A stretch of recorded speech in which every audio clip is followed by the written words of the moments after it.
ሰላም ጤና ይስጥልኝ ቤተሰቦች እንዴት ናችሁ? አንድ ቃል ትዝ አለኝ። ያቺም ቃል ምንድነች? የጉራግኛ ቃል ነች። ሽንክፍ የሚል ቃል ማለት ነው። ምናልባት ይችን ቃል ስትሰሙ በእርግጠኝነት አንድ 5 ዓመት 6 ዓመት በመማር ማስተማር ህይወት ላይ በነበረኝ ጊዜ አብራችሁኝ የቆያችሁ የያኔ ተማሪዎቼ ትዝ ይላችኋል ብዬ አስባለሁ። ሽንክፍ የምትለዋ ቃል ማለት ነው። ይቺ ቃል ምንድነች? ለምን ተጠቀምኳት? እመጣበታለሁ። ብዙ ተማሪዎችን ወይ ስታጠፉ ወይ የሆነ ነገር የሚያስገርም ነገር በሚገጥመኝ ሰዓት ሽንክፍ የምትለዋን ቃል እጠቀማት ነበር። ብዙዎቻችሁ ታስታውሳላችሁ። ማንም ተማሪ ግን ምን ማለት ነው ብሎ የጠየቀኝ አልነበረም፣ እስከዛሬም ማለት ነው። እስከዛሬም ለአንዳንድ ሰዎች ይጠቀመዋል። ይህን ቪዲዮ ያያችሁ ትዝ ሊላችሁ ይችላል። ይሄ ቪዲዮ የሚደርሳችሁ የያኔ ተማሪዎቼ ሼር ተደራረጉ ማለት ነው። ዛሬ የሚገርም ነገር ልነግራችሁ ስለሆነ ቁም ነገር ስላለው ነው። ምን መሳላችሁ? የመማር ማስተማር ህይወት ስጀምር ወይም ደግሞ አስተማሪነት ስራ ስጀምር አንድ ነገር ትዝ አለኝ። አስተማሪና ተማሪ ስትሆኑ ብዙ የሚያስቆጧችሁ ነገር፣ የሚያናዷችሁ ነገሮች በሽ ናቸው። የምታስተምሯቸው ህፃናቶች ናቸው፣ ገና ልጆች ናቸው። ከእናንተ ብዙ ነገር ይፈልጋሉ። ግን በምታስተምሩ ሰዓት ንዴት አለ፣ መበሳጨት አለ፣ የምትናገሯቸው ነገሮች አሉ። ትዝ ካላችሁ ብዙ መምህራኖቻችን በምንናደድ ሰዓት የምንናገራቸው የስድብ ቃላቶች ተማሪዎችን በጣም ይጎዳሉ። በልጅ አእምሯቸው ወይ ትምህርት ስላልገባቸው ወይ ቤት ስራ ስላልሰሩ ወይ ስላረፈዱ ምናምን ነገር ወይ ስለረበሹ እየቆየ አጥንት ሰባሪ ነገር ልንናገር እንችላለን። የሆነ አሁን ልናገራቸው ማልፈልጋቸው የስድብ ቃላቶችን እናገራለን። ፈልገ ነው አምነንበት በወቅቱ የነዛን ህይወት ይገልጻል ብለን አይደለም፣ በክፋት አስበ ነው አይደለም። ግን ይሄ ንዴት የምትባለዋ ስሜት የምትፈጥረው ቃል ነች ማለት ነው። ያቺ ቃል ግን ለጊዜው ለእኛ ምንም አትመስለንም፣ ተማሪው ምንም አይመስለውም። እየቆየ እያደገ ሲሄድ ግን ያን ነገር እያስታወሰ ይሄዳል። ለምሳሌ ትምህርቱ ቶሎ ስላልገባው የሆን ነገር ብንነግረው፣ ፈጥኖ ስላልተራመደ የሆን ነገር ብንሰድበው፣ ቶሎ ስላልመለሰ የሆን ነገር ብንለው እየቆየ ይመጣና ትዝ ሲለን እኛን ሲያስታውስ ስድቡ ትዝ ይለዋል። ስድቡን ሲያስታውስ መልእክቱ እሱ ላይ እየመጣ ይቀርና ያ ልጅ ባህሪው አድርጎ ይቀበለዋል።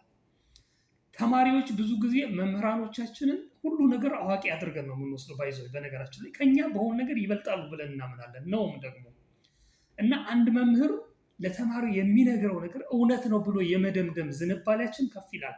አንደኛ ንጹህ አእምሮ ነው። በብዙ ነገር በብዙ ሀሳብ የተበታተነ አእምሮ አይደለም የተማሪ አእምሮ። በተለይ ቻይልድሁድ እያለን በተለይ አንደኛ ደረጃ የሚባለው ከ8ኛ ክፍል በታች ያለው አእምሮ የሰጡትን ነገር መቀበል የሚችል ነው። ወዲያው ባይቀበል እንኳን እየቆየ ማስተዋል የሚችል አእምሮ ነው። ስለዚህ የምናገረው ነገር ይሰምራል ማለት ነው።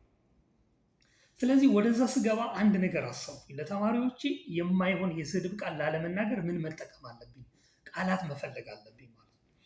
ከዛ ስፈልግ ምንድን ነው የማያበሳጭ ማንም የማያስቆጣ፣ ይሄ በማንነት በዘር ላይ በአፍንጫ በምን በጥቁረት በመርዘም በአጠር ላይ በመቅጠን ላይ ፈጥኖ በመናገር ምናምን ያልተመሰረተ ነገር ግን ጊዜያዊ የኔን የቁጣ ስሜቴን የሚያበርድ ቃል መፈለግ ነበረብኝ ማለት ነው። ያን ቃል ስፈልግ ቅድም ያልኳችሁ ቃል ትዝ አለች። ምን? ሽንክፍ የምትለው ቃል ማለት ነው።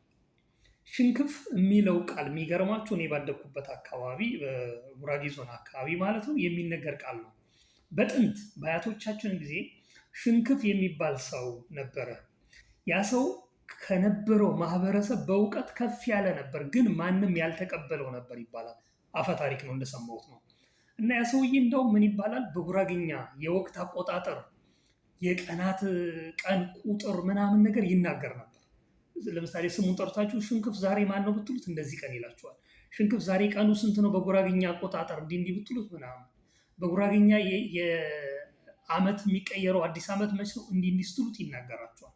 ብዙ የተረሱ በጉራጌ ባህል ውስጥ የተረሱ ቁም ነገሮችን አስታውሶ የሚናገር ሰው ነበር። ነገር ግን በቃ ምንም ኑሮ ያልነበረው አንዳንዴ በቃ እንደዚህ የተውናቸው ሰዎች አሉ፣ ያልተረዳናቸው ግንዛቤ ኖሯቸው ይጠቅማሉ ብለን ወደ ማህበረሰቡ ያላስገባናቸው፣ ወንበር ያልሰጣናቸው ማለት ስልጣን ሳይሆን ያውቃሉ ብለን ቦታ ያልሰጣናቸው ሰዎች እንደነበሩ እሰማው ነበር። ውስጤ ነበር ያ ሰውዬ ያ ሰው። ከዛ ያን ሰው አመጣውና ለተማሪዎቼ በዛ ሰዓት እጠቀመው ነበር። ብዙ ተማሪዎቼ ሽንክፍ እያልኩ እሰድባቸው ነበር ማለት ነው፣ ወይም እቆጣ ነበር። ሽንክፍ ያላልኩት ተማሪ የለም፣ ወንድ ሴት ምናምን ህፃን አዋቂ የለም ማለት። አልፎ ተርፎ ጓደኞች እዚህም አሁን በስደት እያለውኝ አንዳንድ ልጆች አሁን ስለዛ አያውቁም ሽንክፍ ብዬ የምሰድባቸው ሰዎች አሉ ማለት ነው። እና ሽንክፍ ማለት ስድብ አይደለም፣ እኔ ለጊዜው የተጠቀምኩበት ነው ማለት ነው። መልእክቴ ምን መሰላችሁ? ህፃናትን ታዳጊ ልጆችን በቁጣችን ሰዓት ልጆቻችንን ቢሆን በስድብ ማሸማቀቅ የለብንም። መልኳን አይተን፣ አፍንጫዋን አይተን፣ ቁመቷን አይተን፣ ቅጥነቷን አይተን፣ ወይ ውፍረቷን አይተን፣ ወይ ቅላቷን አይተን በገጻቸው እነሱ ወደው ፈቅደው ባላመጡት ማንነት ተመርኩዘን መሳደብና ማዋረድ ማሸማቀቅ የለብንም። ለጊዜው ቁጣችንን ያራገፍን ይመስልናል። ኖ እነዛ ልጆች እያደገባቸው ይሄዳል ማለት ነው። ለምንናገራት ነገር መጠንቀቅ አለብን ማለት ነው። አስተውሉ። ከሰውነታችን ክፍል በጣም ለስላሳው የሰውነት ክፍል ማን ነው? አንደበት ነው፣ ምላስ ነው። የሚገርማችሁ ነገር ግን አጥንትን ዘልቆ መስበር የሚችለውም እርሱ ነው። ስለዚህ ለአንደበታችን ጥንቃቄ ማድረግ አለብን ማለት ነው። መምህራንም ብንሆን ስንቆጣ፣ በጣም ስንናደድ ያው ለራሳችን አለ ተማሪው እንዲያውቅ እንዲበቃ ነው። ያወቅነውን ለማሳወቅ ነው የመምህራን ጥረቱ፣ ሌላ ምንም ነገር የለም። በነገራችን ላይ በምድር ላይ የማከብረው የምወደው የማደንቀው ሙያ መስክ ቢኖር መምህርነት ነው። እስከዛሬም ድረስ ማስተማር እወዳለሁ፣ ደስ ይለኛል፣ እወደዋለሁ። ለምን እንደተለያየን እናውቃለን ማለት ነው። እና በጣም ምርጥ ሙያ ነው። ተማሪዎችን ለማብቃት በምናደርገው ሂደት ግን አንዳንዴ ውድ መምህራን በተማሪዎች ጭንቅላት ውስጥ ተቀርጾ የሚቀር በቃ ወገብዛ ላይ የሚሰብር ስድብ ቃላቶችን እናወጣለን። እነዛ ነገሮች በጣም በጣም ይጎዳሉ። ስሜትን ይጎዳሉ፣ አስተሳሰብን ይጎዳሉ፣ እድገትን፣ የትምህርት መቀበልን። ለምሳሌ ኬሚስትሪ መምህር በጣም ሰብሮ ከሰደበኝ ትምህርቱን ሁሉ እስከ መጥላት ደርሳለሁ። ማትስም ቢሆን ሂስትሪም ጂኦግራፊም ቢሆን አማርኛም ቢሆን መምህሩን ከትምህርቱ ጋር ነው የምናያይዘው። ተማሪ ስንሆን ትምህርቱን ከወደድነው መምህሩን እንወደዋለን። መምህሩ ከወደድነው አቀራረቡ ከተመቸን የእኛ የሆነ ከተረዳዳን ትምህርቱን ሁሉ ወደነው እንቀራለን ማለት ነው። እንደውም ይመስለኛል ተማሪ እያለን በአብዛኛው ተማሪ ከትምህርቱ ይልቅ መምህሩን ነው ቦታ የሚሰጠው። መምህሩን ከተቀበለ በኋላ ከወደደው ከተግባቡ በኋላ አይደል የሆነ በቃ ከደረሱ በኋላ ወደ ትምህርቱ ይሸጋገራሉ ማለት ነው። ስለዚህ አቀራረባችን ከምን ቃል መንጻት አለበት?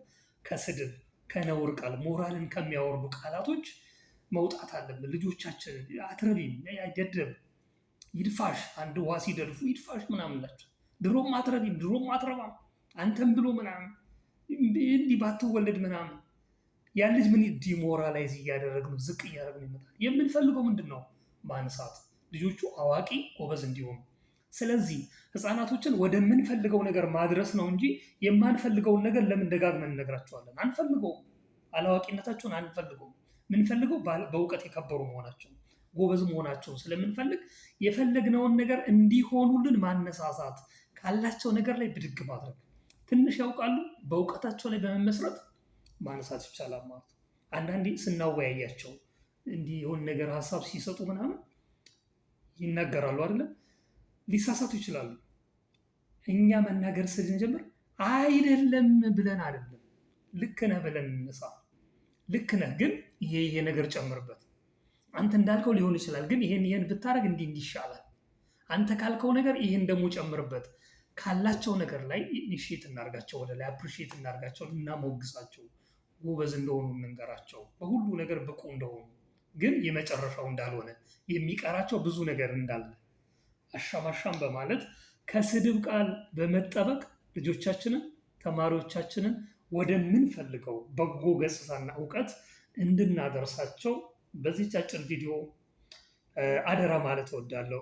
ሽንክፍ እያልኳችሁ ይችን ቪዲዮ በተለይ ለተማሪዎች እንዲሁም ለጓደኞች ለሁላችሁ ሼር በማድረግ መልእክቱ እንዲዳረስ ብታደርጉ መልካም ነው እያልኩ ለያችኋለሁ። ሰላም ይብዛላችሁ።